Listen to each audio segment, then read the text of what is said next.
Okay, it says that I'm recording. I think I'm recording and I'm also on. All right, and I have just enough coffee in here. I didn't even wait for the full pot. But clearly I needed some. I am so sorry. I am completely out of my element doing this. And then in addition, my daughter does a lot of advertising and she showed me a video yesterday that was just horrible that somebody had sent in trying to sell something and it was just the most awful thing and she didn't even know how to tell the guy what to do to fix it. So I thought, oh my god, I don't want to get on here and be like that, which is exactly what I'm doing. I'm trying to sell something. I want people to come and do this. And I don't have one of those beautiful lilting voices, which is why I'm drinking coffee at 4:30. I have a thyroid condition, so I take medication, and my medication won't get absorbed if I drink coffee. So I've only got like a little window between 4:30 and 6:30 where I can really have some coffee. Otherwise, it messes me up, and I just love it. I used to drink it just morning to night. It's a wonder I have any kidneys. Okay, anyway, in preparation, which you can't prepare for something that you just don't know how to do. Anyway, I did collect some stuff that I thought maybe I'd show if anybody is interested, and I don't know that they are, to see how I do my zines or how I've done mine, because I started just as cold as anybody else when Dee Dee said, oh, let's do zines. Let's see. Okay, I don't know what everybody else's process was, but mine was to start small.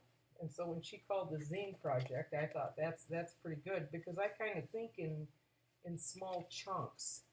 So that worked for me. I can think in a one sheet of paper. I can think about that. Anyway, I ended up with this design, but actually the first one, where is it? I kind of like the first one. Now that I'm looking at it a year later, I kind of like that first cover. I think I should have probably worked with that a little bit more. Anyway, I didn't know what I was doing, and my printer was not like everybody else's seems to be able to print something out and then work on it. I printed mine out and went to work on it, and it all just, the ink ran. It was horrible. But I ended up using my window and some drawings to try and redraw the whole thing onto a piece of watercolor paper. But I found that you can use just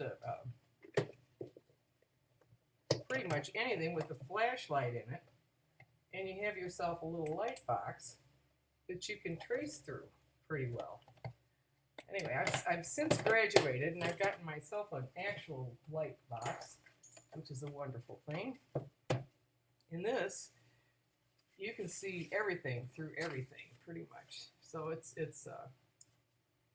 you can layer stuff on there and still be able to see and draw through it. So if you ever want to do this as a regular thing, it really isn't a bad investment. And they have them for kids pretty cheap. But I wish I'd known about those in art school, which I did go to a million years ago. I was a fair to middling artist, nothing great. But I enjoyed it, and I learned a lot of stuff. Anyway, this was how I did it. I made a million little folders and hauled them around with me and made sketches. So I've got just piles and piles of pieces of paper cut to size. And I carry them around and I tinker around with it because that's a good size. I mean, you can do some little tiny thing and it'll all fit together in something that works. Sometimes. Of course, sometimes your stuff is just too big, and when you shrink it down, you can't even see it. So I had a lot of that going on too. But what I've done to counteract that now is I've tried to kind of work in whatever size it's going to be, because I don't really think I can't do it in my brain. I have to have it the size it's going to be, or I don't know what it's going to look like. All right, to get in on this zine swap. Where are we? Oh, look at Dana's here. We have some people. Well, thank you, people, for coming to support me. It makes me feel a whole lot less lonesome because I feel like an idiot talking to myself. My cats, on the other hand, are used to it, and you can see I have a big one right here. Come on, show your face, buddy. Come on. Now, be that way then. Okay, anyway, the theme, since I get to do this, I get to pick the theme. I was so tickled. I want to do it something, I want you to describe to me something in your personal environment. And it can be your pets, some people, or like a little ritual that you may do with your cat every now and then. If you don't have pets, I know an awful lot of fascinating people who live by themselves, don't have pets. Um, Find a little thing to talk about that you like in your daily routine. It might be a view out of one of your windows that you appreciate and that you like. But I'm nosy and I like to know about people. So I thought that would be kind of fun. Of course, there's a million things I'd like to do and like to talk about because I really got into the zines when she started it up last year and thought, oh, why didn't I do this when I was younger? And I didn't do it because the people who were doing it were really pretty radical and very anarchistic, and I really wasn't that way. And my parents had gone to great lengths to make sure that I wasn't that way. So that's why I probably didn't do it. But it's a fun medium, and I hope that we can continue to keep it going round. I know Janet had an idea that I thought sounded awesome for the next round, so I wanted to get this underway. And if we have everything to me by the 7th of November, then that gives us a month to think about whether we want to do it, and then another month to put one together and send it out. Also, I'm not real picky about whether it's all artwork or whether you do a lot of writing. I found one online. In fact, in one of these zine books, there was only like a couple pictures in it that really weren't kind of scary. This one was kind of cool. It said she kept a journal for most of her life. When she broke her right hand in a gardening mishap, don't ask, she was obliged to switch to the left side for a while. She discovered to her surprise that her left hand harbored a rich inner life that she knew nothing about. I really like that. That's cool. And this one was also very neat. When we were kids, my cousin showed me the imperfectly preserved skeleton of a gnome he'd found in his mom's garden. This resolved the question of magic for me. If a thing could die, it was real. Years later, I discovered that he'd fabricated the whole thing from tiny bones and toy fragments, but this simple prag enriched my life more than any other work of art I've ever encountered since. That stuff's neat. Anyway, this gal had one, and I bought it on Etsy, and it's just a little story, but it's a really nice little story, and I really liked it. So I'm not picky about whether or not there's artwork in it, but I love artwork. I'd rather see some artwork, and I love handwritten stuff, and I agree with Dee Dee. There is, after looking at mine, and here's another example. Here. Sweetheart, emo. Where's that other one? Here, you're sitting on it. Let's see.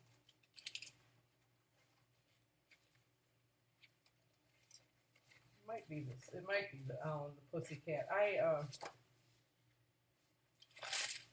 printed it out with. No, it isn't. All right. That's the PDFs of everybody's. Oh, it was this one. Okay. Here's my poetry that I originally found. Here was me. I took this and I cut it all out and put it where I thought I could get it to be. I guess this was how it went. And tried to figure out where I could fit all the stuff. And I did print it out once with the typewritten text, and it just wasn't the same. It just wasn't the same. Anyway, I like it, and what I did, because I can't do anything, I don't have the text magic at all, I used the light table. I put this on there. I got my piece of paper, wherever it was. Where is it? This one. Stuck it down. Where's that light thing?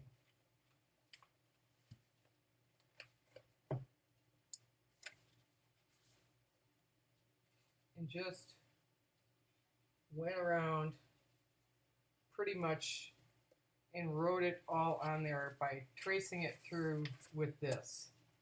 Great thing. Like I said, they make them for kids. Get one. If, you know, they're great to have. Tons of times you'd really just like to get something where you want it to be. Anyway, that's my favorite tool. Oops. So anyway, it's at zinetome@gmail.com, and the subject is your personal environment, and your elements are pets, people, and places. So let me know what you can come up with, and I will get in touch with you through that zinetome@gmail.com email, and I'm putting it all there because I don't want to miss anybody. Anybody who's even remotely interested, please submit one. You can submit more than one, although each person who gets in it will only get one set of whatever it is. So if you send in 3, you're still only going to get one set of stuff back, but that's okay, and not everybody's going to want to do 3. I might want to do 1 or 2, but we'll see how it goes. And I hope I've gotten somewhere where that there's everybody can do something. Okay. Oh, yeah, my cat is, there's always something right in the middle of everything, and I was actually going to do this much earlier in the day, but it was garbage day, and so the dogs were very excited, and then the dog with the little, there's a little dog that they just hate. I don't know. There's nothing for it. It's a cute little dog, but my dogs just cannot stand it, and so they bark one into the other. It's been really windy, but I wanted to get this out so that we can get it going. Here, I'm going to write that down. Okay, and one of my, oh, I have a fake Copic marker. It's wonderful. It's by Fine Color, and they're about $1 a piece. You can't refill them. You throw them away when you're done with them, and that works for me. ZINE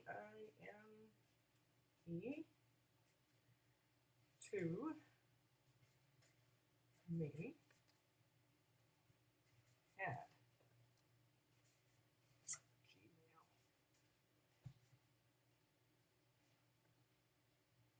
gmail.com. See, I can't do that kind of crap. That's why I have a light table. I have to just write it down and make it fit and then put it where I want. Oh, also, I got this one. Somebody offered to help me when I was complaining about that. I said, oh, well, you need one of these. And gave me this wonderful thing, which I have no idea how to use. It's called a lettering, what is it, a lettering guide? Lettering guide. Got lots of little holes and numbers, and you know, I could follow the directions, and if you want to turn it this way, you hold it that corner, and this way, that corner. And there's a lot, everything's done in like 30 seconds of an inch, which I never knew there was such a thing. And you got your disc numbers and how to get your little lines and stuff on there. And then the zebra started falling from the sky because I have no clue how to use this. And there's just not, find the top hole, okay. You got me there. So anyway, I might try and learn how to use this and actually get my lettering up to snuff for our next zine swap. But please, if you have any desire at all to do this, do it. I don't care what it's made out of. I just want to get one in from you. Anyway, let's see. Go online and look it up. Yeah, I did. I have looked it up, Janet.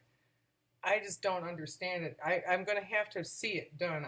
The directions just, I can get pretty far, and I know, you know, I can follow the directions to put my pencil in the hole and slide the thing down, but I don't get where all the rest, I can make one line.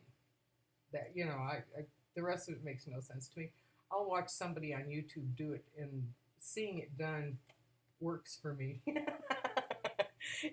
Anyway, I'm looking forward to this, and I hope that people get enthusiastic and send them in. I'm really tickled to be able to do a zine swap because I've been just studying them and looking at them for the last year and kind of wishing I was as rebellious as some of those people. A lot of that stuff I would never want to put in something and print it out, but to each his own. Anyway, I love the art form. Anyway, we'll talk to you again soon and hopefully update people.